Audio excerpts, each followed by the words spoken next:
Italy is invoking the need for energy security in the face of Russian supply cuts to rush through in a matter of months a new liquefied natural gas (LNG) terminal, a process that would normally take years due to local objections and permitting. A preliminary go-ahead for the 5 billion cubic meter capacity (BCM) project in the port of Piombino in the central region of Tuscany could come as soon as Friday, people close to the matter told Reuters. As part of a plan by the outgoing government of Mario Draghi to replace dwindling Russian gas pipeline supplies. In the wake of its invasion of Ukraine, Rome has mandated gas grid operator SNAM to spend around $400 million to set up a new floating storage and regasification unit, FSRU, and have it op. Our schedule is so tight that each single additional day to approve the project means 1 day less of gas in our grid, Elio Ruggieri, the head of SNAM's LNG business, told Reuters. Onshore LNG terminals, now normally used for larger needs, take at least 3 years to be built, and Europe's rush to replace Russian gas with alternative supplies, including LNG, has exposed an acute shortage of processing facilities.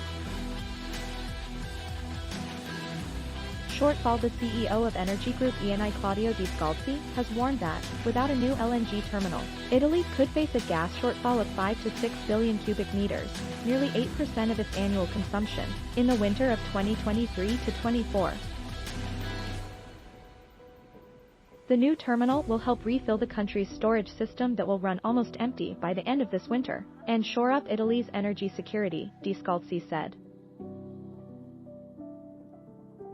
It's eventually the most expensive choice, increasing the debt burden on new generations, said Michele Governatori of ECCO.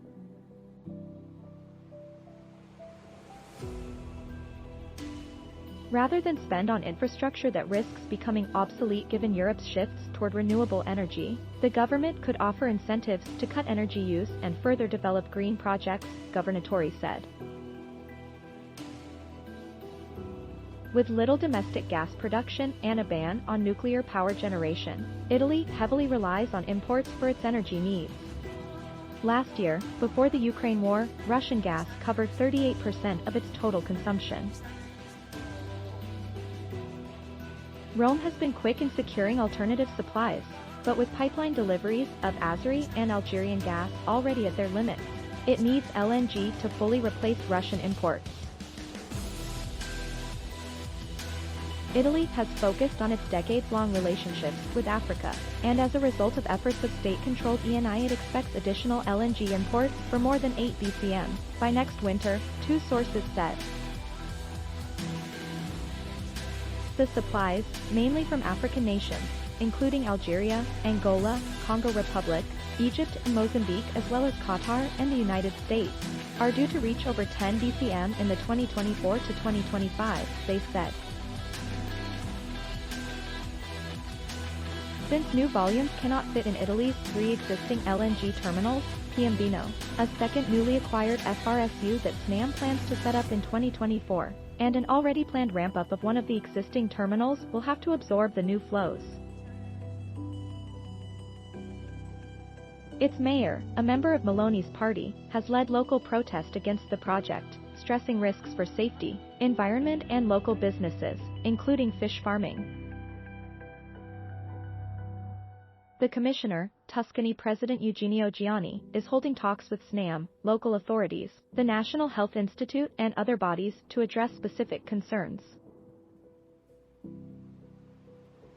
Some local and environmental grassroots associations and unions gathered in Piombino on Thursday for a rally against the project. SNAM says it will need a final go-ahead from him by end October to meet the end March deadline. That would mean just 4 months from the initial request, nearly a miracle, in a country where infrastructure projects take years to get approved, one source said. Rome could end up granting a discount on gas price of up to 50% for businesses and households in Piombino, to allay local concerns and secure support for the project, the commissioner said. Reporting by Francesca Landini and Giulio Piovacari in Milan, Silvia Ogmibena in Florence. Additional reporting by Marwa Rashad in London, writing by Giulio Pio-Baccari and Francesca Landini, editing by Nina Chesney and Tomasz Janowski. Thanks for watching. Please subscribe.